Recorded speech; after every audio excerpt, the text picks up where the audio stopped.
I was driving today and I had a thought, and this was the thought. I am so glad that I chose to live. Like, I am so glad that I chose life. You know, I was riding today, and all I could think about was how a while ago, like a few years ago, how I didn't want to live. I wanted to die. I wanted to kill myself. Do you understand me? Like, I had thoughts of suicide. I did not want to live because I felt like life was so hard. And I felt like I kept saying, God, why do I have to go through all this? Why do I have to deal with this? And it was like the enemy was trying to tear my mind up. Do you understand me? Was literally like, you might as well go and kill yourself. You might as well go and run into the river. But my thought at the time was, who gonna look after my children? Ain't nobody gonna take care of my children the way I do. Like, that was my saving grace. Like, that was really my saving grace. My children when I went through the divorce, the same thought. Like, God, I don't know if I could do this. Like, I just don't know if I could do this. It was like one thing after another, after another, after another, after another. But today, when I tell you, I am so glad that I chose to live. I am so glad that God kept me. You have the slightest idea. I am so glad. Because he said he wouldn't give me more than I could bear. Y'all excuse these lashes. I'm about to go get this taken care of. But he said he wouldn't give me more than I could bear. And I also realized this. There was a scripture that God gave me a while ago, and it said, when he sent Jesus to the cross, he said, it pleased him to bruise him.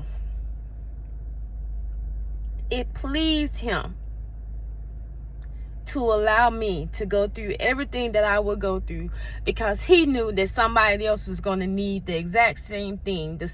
To hear me today say, I'm glad that I chose to live. I'm glad that I did not die. I'm glad that I didn't give in to the thoughts of suicide that I had for myself. I'm glad that even in every domestic violence situation, I chose to live. I'm glad that when I went through the divorce and it was just me, that I didn't have anybody else. It was just me and God.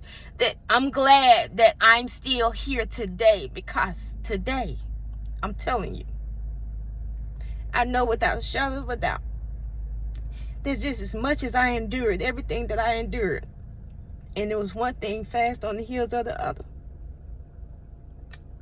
Jesus.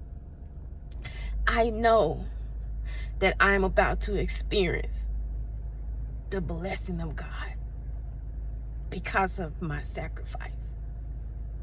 And not one time did I complain. I didn't understand, but I didn't complain. Not one time. I don't know who else may need to hear this, but today, be glad that God chose you, because it had nothing to do with you. And it had everything to do with the people that you're going to come in contact with. It had nothing to do with you.